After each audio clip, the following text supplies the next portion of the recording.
अस्सलाम वालेकुम।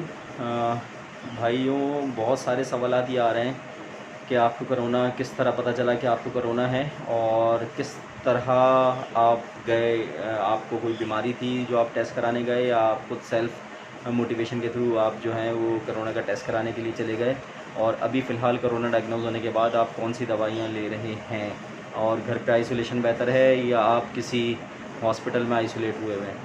तो भाइयों, बात दरअसल ये है कि मुझे फ़ीवर था और गले में तकलीफ़ थी, जिसको मैं नॉर्मल वायरल इन्फेक्शन समझ रहा था और दवाई लेके कोशिश कर रहा था कि ये वायरल इन्फेक्शन है, चला जाएगा 2-3 रोज़ में। लेकिन जब मेरी सांस रुकने लगी तो फिर मुझे अंदाज़ा हुआ कि नहीं यार, ये टेस्ट करा लेना चाहिए, ऐसा ना हो अपने चक्कर में घर वालों को भी लगवा लूँ। तो फिर मैं अगले दिन गया, आइसोलेट था मैं 2 दिन तक। उसके बाद फिर मैं गया टेस्ट करवाने के लिए। टेस्ट करवाया मैंने, टेस्ट पॉजिटिव आया।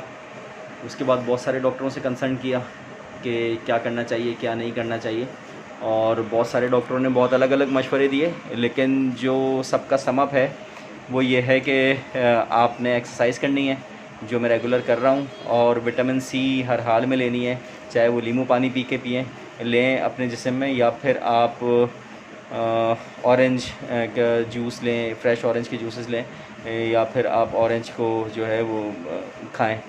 इस तरह से आप अपने जिस्म में विटामिन सी ले सकते हैं, तो आपकी एंटीबॉडीज़ जो हैं वो फिर इस जरासीम को किल करेंगी।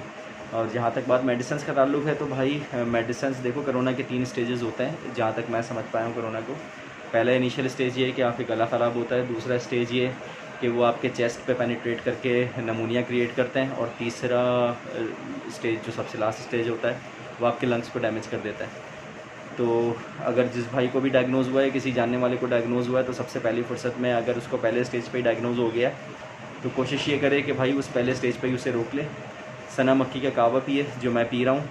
उसके अलावा चेस्ट इन्फेक्शन की दवाएं लें, और विटामिन सी को ज़्यादा से ज़्यादा कंज्यूम करें, चाहे वो माल्टे की सूरत में हो, चाहे वो ऑरेंज की सूरत में हो, चाहे वो आप नींबू पानी पिएँ, ताज़ा नींबू पानी निकाल के। वो फ्लेवर वाला नींबू पानी की बात नहीं कर रहा, एसेंस की बात नहीं कर रहा मैं, नींबू पानी पिएँ। तो इंशाल्लाह बहुत बेहतरी होगी।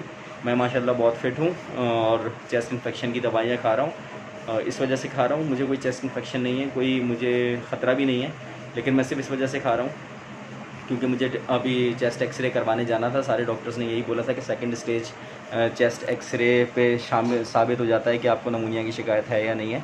तो मैं क्योंकि जा नहीं सका, इस वजह से चेस्ट इन्फेक्शन की केयर ऑफ़ के लिए दवाइयाँ खा रहा हूँ। कल जाके इंशाल्लाह मैं चेस्ट का एक्सरे करवा लूँगा दोबारा, फिर देखता हूँ कि क्या आता है उसमें, क्या नहीं आता है, और स्टेज भी वाज़ेह हो जाएगी कोरोना की कि क्या है। तो फ़िलहाल चेस्ट इन्फेक्शन को मैं एहतियाती तदाबीर के तौर पे डॉक्टरों से लिखवाई कुछ दवाइयाँ, वो मैं खा रहा हूँ, ताकि मुझे नमूनिया की सूरत ना हो अगर ये अटैक करता है। और इम्यूनिटी सिस्टम बढ़ा रहा हूँ, दिन में 1-1.5 घंटा वॉक कर रहा हूँ। तो इंशाल्लाह बहुत जल्द मैं रिकवर हो जाऊँगा। और आप लोगों से दरख्वास्त है कि बहुत बहुत सारी दुआएं करें, और बहुत ज़्यादा ख्याल रखें अपना, अपने घर वालों का। जान है तो जहान है भाई, अपनी हिफाजत करोगे तो अपने घर वालों के साथ रह सकोगे। Thank you. अस्सलाम वालेकुम।